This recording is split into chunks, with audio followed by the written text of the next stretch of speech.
Hey, I'm Maker Josh, and today I'm making a video game.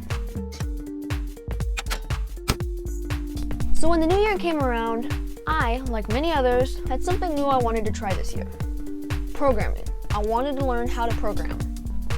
So I thought to myself, what would be a good little project? And when the idea of making my own video game popped in my head, I thought it would be pretty cool to try. First, I started creating the art for the character and blocks that would be used in the final game. I came up with a fun character named Pixelman and created everything from dirt to trees to bushes for his environment. Fun side note about the bushes. As an homage to the original Super Mario Bros. Game, the bushes and the clouds are the same design, just in different colors. Next, I decided I was going to use Scratch to program my game. I went with Scratch for a few reasons. First, I'd used it a couple of times before in the past and roughly knew how it worked. Second, it is simple and free to use. And third, there is a huge community around it and tons of tutorials. So with the game art done and the programming language picked, I went to YouTube, found some tutorials, and got started programming. The first version of the game was pretty rough. It was a side-scrolling game where all you could do was move side to side and jump. And even if you managed to fall into the hole, which was the only obstacle at this point, you still could just jump your way out of it and finish the level. So with everything I had learned in version 1, I got to work making version 2. Sometime during the development of version 2, I realized I was going to need some help.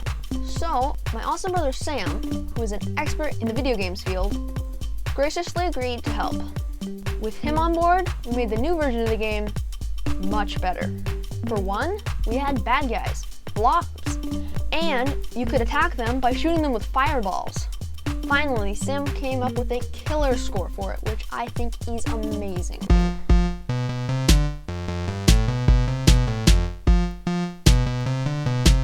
While version 2 solved a lot of the problems from version 1, it still wasn't perfect. You still couldn't fall into the darn hole because your arms were too wide. So work began on version 3, which I hope to be the final version of our game. Version 3 featured another blob, a new screen, and a hole that you could finally fall into and not get out of. The other main difference in version 3 was we shrunk everything down a bit so you move around a lot better. And while the third version of our game may not be perfect, I'm immensely proud of it. And I'm also proud to say that you too can play Adventures in Pixelman for yourself using the link in the description below. Now, as cool as it is that I was able to make a game, I want to share some tips with you if you ever try to make your own. First, it's okay to fail. Master Yoda was right when he said, "The greatest teacher failure is." During the programming process, I failed a lot, and that's okay. Because whenever some part of the program didn't work, I didn't just quit. I worked through the problem and watched tutorials until I figured it out. Second, if you don't know how to do something, don't be afraid to look it up.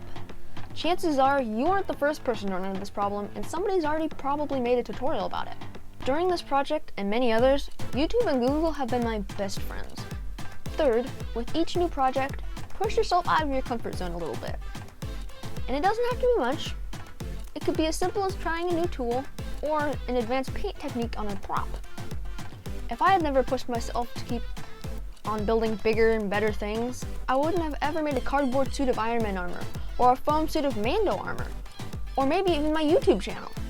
So push yourself a little bit and you'll be surprised how far you go. And if you remember anything in this video, I hope it is this. If you allow yourself to fail, you look things up when you're stuck, and you push yourself a little with each project, you'll be well on your way to making awesome things. I'm Maker Josh saying goodbye and God bless.